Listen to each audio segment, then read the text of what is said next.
मन विचलित रहता है, हमेशा लग रहा है किसी के लिए कुछ कर ही नहीं पा रहा है। नहीं, मन को आनंद चाहिए।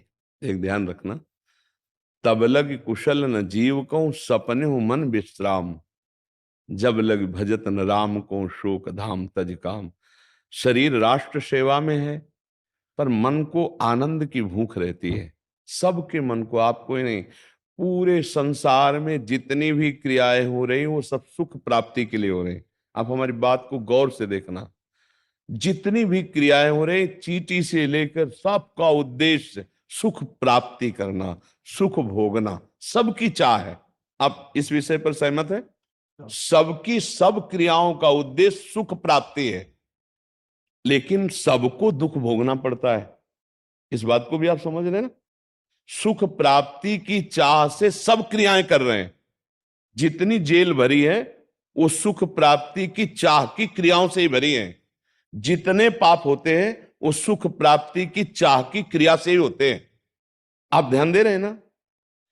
इसका मतलब है सुख की तो चाह है, पर चेष्टा गलत है, मार्ग गलत है। तो जेल है, रोग है, नरक है, पाप है, दुर्गति है। लेकिन चाह पकड़ी गई सबके अंदर सुख की, सुख भोगने की। अब जो हमारा राष्ट्र सेवा में है, आपने कहा मैं सब कुछ करता हूं पर मेरा मन अशांत है, तो वो नहीं करते हो जिससे मन शांत हो। सा वही मन कृष्ण पदारविंदयो।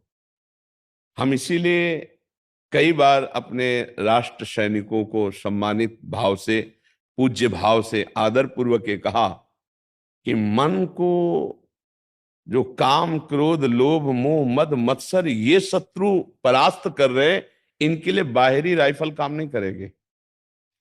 बाहर से आए हुए शत्रु पर हम विजय अपने अस्त्र बल से, बौद्धिक बल से लेकिन आंतरिक जो अटैक हो रहा है हमारे अंदर, उसको आध्यात्मिक बल से ही मार सकते हैं, और कोई बल नहीं है। ये जो मन अशांत है, इसको कैसे, इसे अध्यात्म बल से सुधारना है।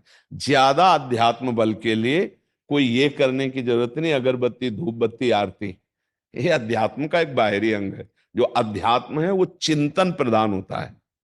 हमारी हर बात को समझते जाना कि अब हमारे पास टाइम नहीं कि मैं आरती करूं, मैं वो कर नहीं रहा।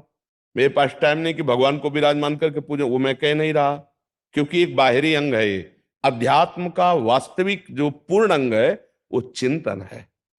अगर हमारा नाम चिंतन होने लगे भगवान का, और उसका अधिक अभ्यास बढ़ने लगे, तो हमारे अंदर आध्यात्मिक पावर आ जाएगा जो हमारी बुद्धि को कंट्रोल करेगा।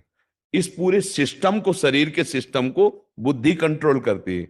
शरीर एक रथ है रूपक में, इंद्रियां इसके घोड़े हैं, मन उसकी लगाम है, और बुद्धि उसका सारथी है।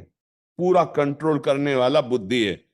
अगर वही बेवकूफ हुआ, सारथी ड्राइवर ही बेवकूफ हुआ, तो एक्सीडेंट होने में देर नहीं लगेगी। या वो नशे में हुआ तो वो मार देगा हमको। तो हमारी बुद्धि तो है, लेकिन बुद्धि को कंट्रोल करने वाला विवेक नहीं, अध्यात्म का। हमारी बुद्धि अगर ठीक कंट्रोल न करे, हम अपने को शूट कर देंगे। बहुत हो गया यार, कितना सहे, क्या क्या वो दिमाग।